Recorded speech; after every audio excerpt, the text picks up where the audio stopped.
दोस्तों, भारत का एक ऐसा मंदिर जिसको दुनिया की भविष्यवाणियों के साथ जोड़ा जाता है और दुनिया का एक लौता मंदिर जिसकी मूर्तियाँ ना तो किसी पत्थर या फिर किसी धातु से बल्कि लकड़ियों से बनाई जाती है और हर 12 से 19 साल के अंदर अंदर इन मूर्तियों को बदल दिया जाता है।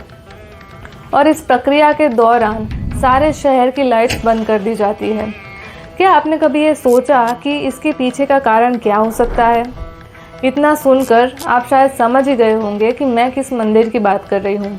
मैं बात कर रही हूँ 4 धाम में से एक जगन्नाथपुरी की।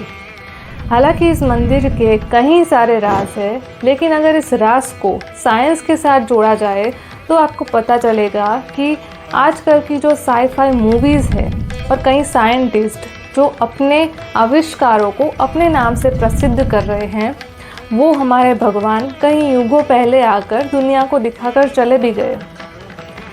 मैं जिसकी बात कर रही हूँ वो बात जानकर आपके होश उड़ जाएंगे, लेकिन ये बात जानने के लिए आपको इस वीडियो के अंत तक बने रहना पड़ेगा।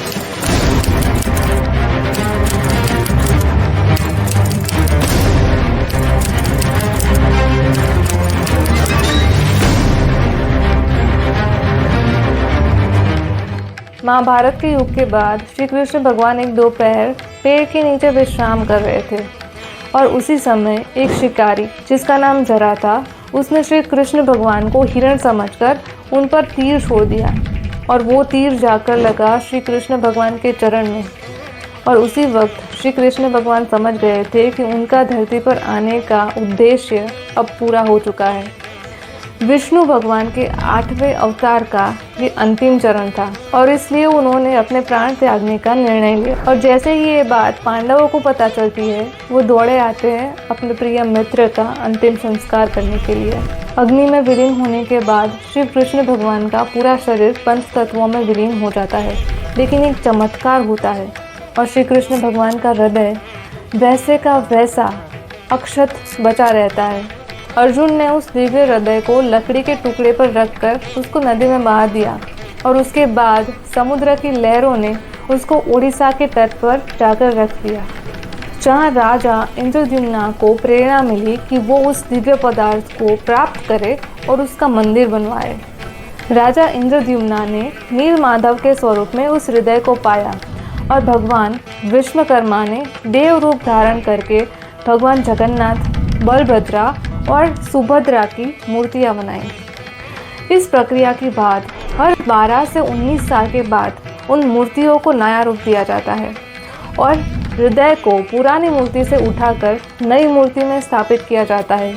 लेकिन ऐसा तो क्या होता है इस प्रक्रिया के दौरान कि सारे शहर की लाइट्स बंद कर दी जाती है? अगर हम साइंटिफिकली देखें तो क्या कोई भी हृदय 5000 साल तक किसी भी मूर्ति में रखा रह सकता है?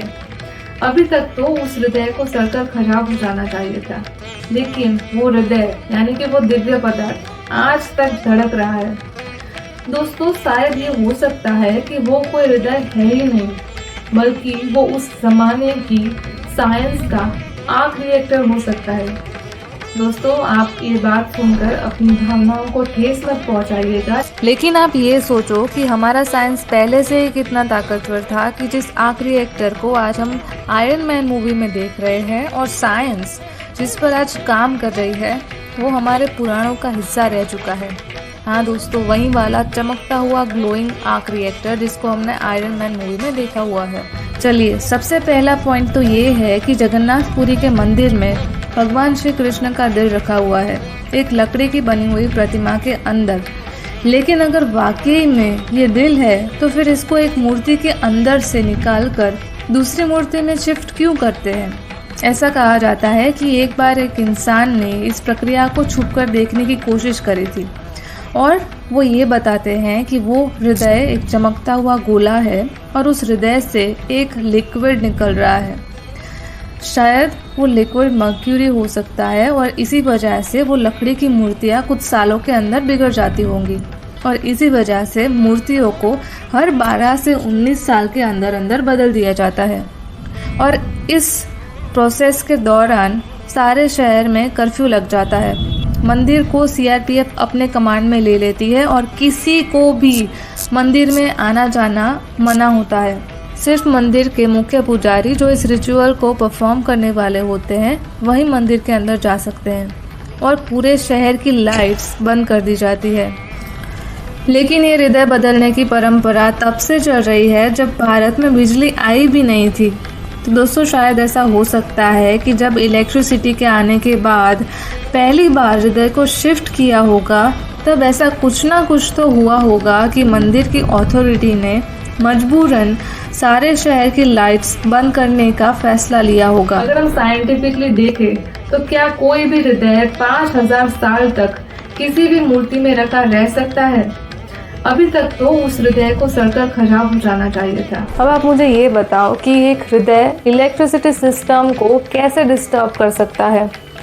दोस्तों अगर हम साइंस को थोड़ा भी जानते हैं तो हमें पता होगा कि एक इलेक्ट्रिक डिवाइस का अपना एक इलेक्ट्रिक फील्ड होता है और इलेक्ट्रिसिटी का अपना एक इलेक्ट्रिक फील्ड होता है और शायद वो दोनों एक दूसरे के लिए डिस्टॉर्शन पैदा करते होंगे और शायद इसी वजह से उन मूर्तियों को लकड़ियों का बनाया जाता है क्योंकि लकड़ियाँ सबसे अच्छा इंसुलेटर मानी जाती है। हमारे श्री कृष्ण कोई आम इंसान थोड़ी थे, वो भगवान थे। और अगर आजकल की भाषा में कहा जाए तो हमारे श्री कृष्ण किसी सुपरमैन से कम नहीं थे। उनके पास एडवांस टेक्नोलॉजी थी और शायद इसी साइंस को और इसी रहस्य को बाहर ना आने देने की वजह से कुछ लोगों ने हमारी हिस्ट्री को या तो जला दिया बुरी तरीके से या तो फिर उसको हमारे देश से बाहर ले जाया गया। एक और विश्वास है कि मंदिर के ऊपर लगाया गया ध्वज हर शाम को बदला जाता है, लेकिन अगर एक भी दिन वो ध्वज नहीं बदला गया तो मंदिर 18 सालों के लिए बंद हो जाएगा।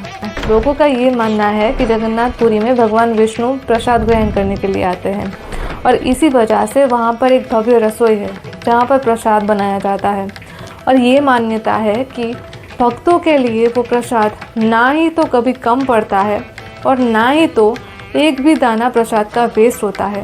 प्रसाद से जुड़ी हुई एक और मिस्ट्री है। उस प्रसाद को लकड़ी पर 7 अलग अलग मिट्टी के घड़ों में बनाया जाता है। टेक्निकली अगर देखा जाए तो सबसे नीचे वाला घड़ा जो कि आग से सबसे ज़्यादा नज़दीक है उस घड़े का प्रसाद सबसे जल्दी बन जाना चाहिए, लेकिन यहाँ पर उसका एकदम उल्टा होता है। जो सबसे ऊपर घड़ा रखा होता है जो आग से सबसे ज़्यादा दूर होता है वो घड़ा सबसे पहले प्रसाद तैयार करता है और ये मिस्ट्री आज तक कोई भी सॉल्व नहीं कर पाया है।